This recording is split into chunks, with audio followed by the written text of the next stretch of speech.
How many years in the industry? 7 years. 7 years. And in that time, how many movies did you make? Hundreds. I did take a year break, but hundreds. I mean, when I was 18, I mean, they would dress me up like a teenager, like a little girl, and they made sometimes 2-3 scenes a day.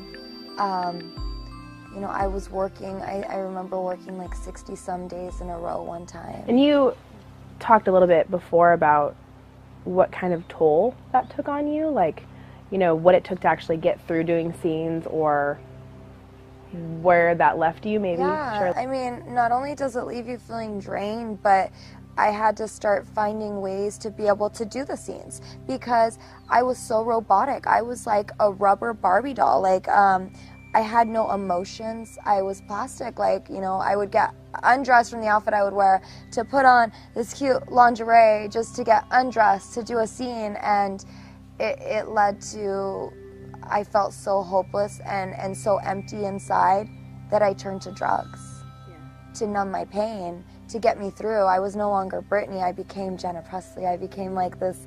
I had an alter ego. I became my alter ego. And the drugs and alcohol just kind of helped me cope with things. You know, I know we talked a lot about the idea of fame, like wanting to be known, or, you know, that it was even more powerful than drugs. I mean, my whole life I wanted to be an actress. I always wanted to be a model. And they're going to put me on camera. Like, yeah, I'll do it.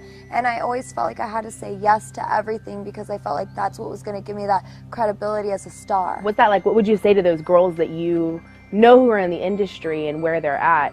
You know, what do you say to that girl that wants to be famous and thinks that porn is the way to do it? Wanting to be famous my whole life, I guess, just was resorted into wanting to be loved. And I guess I would just tell them that sharing that side of yourself and becoming so empty and feeling so helpless, like nobody, like there's just no hope. You dig such a hole where you're just in this pit of self-pity. It's not worth it. The feeling of not caring if you live or die, the feeling of, you know what, nobody loves me except for these fans who I'm actually really kind of like disgusted by because they see me in my most personal moments. It's not worth it. It's not worth it. I would give it all back. I mean, I'm glad that I am where I am today, but it wasn't worth it. All those like lonely nights by myself, like cutting on my wrist and just feeling like, what's gonna happen tomorrow? And I don't really care if tomorrow comes anyways. Wanting to die, trying to kill myself, spending all my paycheck on drugs, feeling like, oh, well, I made so much money. I just made $1,500. It's all going to drugs. Woo! Like, where's the accomplishment? Yeah. It's not worth it. And I believe that as women, we are worth it.